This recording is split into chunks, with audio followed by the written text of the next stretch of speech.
निकली शाकुंभरी, चल मैं आ रही हूँ।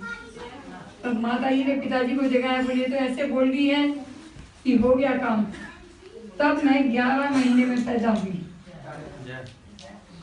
मैंने महाराज जी को बताया था मैं 11 महीने में पैदा हुई। महाराज जी बोले तुम भी 11 में हुई, मैं भी 11 में हुआ। दरबार की जय। महाराज जी का फोटो लगा हुआ है वो उधर काला सफेद है ना। तो मेरे बाद शंकर, रमा, युधिष्ठिर, ये सरस्वती छोटी सी पैदा हुई थी। फिर इसको पिताजी दबाए थे मिट्टी में। फिर उसके बाद धनंजय पैदा हुआ तो उमा, रमा, सरस्वती नाम रखे गए।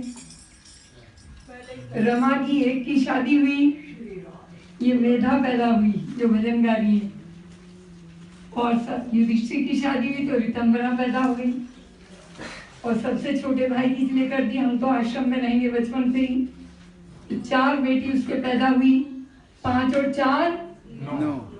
दुर्गा कितनी? 9। मैं आई तो 9 की 9 एक घर में आई। बड़ी लीला है ये प्रभु जी की। मुझे बार बार एक ही बात याद आती है प्रभु जी की।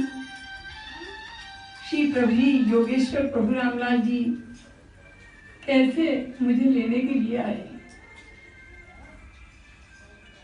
सन 38 में प्रभु जी ने शरीर छोड़ दिया था। वैसे महाराज जी मुझे छोटी सी को 4-5 साल की थी मैं, तभी महाराज जी मुझे छोटी सी को देखने आया करते थे जहाँ पैदा हुई थी। 4 साल की मेरे मामा जी मुझे छोटी सी को उंगली पकड़ के दर्शन कराते थे महाराज जी के।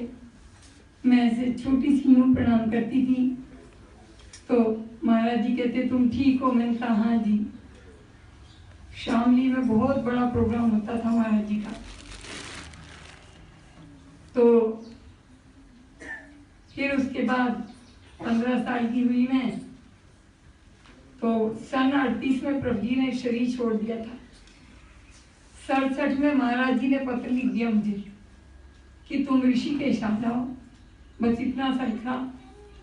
मैं माता जी से पूछ रही थी कहाँ है आश्रम ऋषिकेश में। माता जी बोली हमें क्या पता। तो तीसरे दिन मैं अपने गेट पर खड़ी थी। प्रभु जी 38 में शरीर छोड़ के 67 में मुझे लेने के लिए सामने आ गए।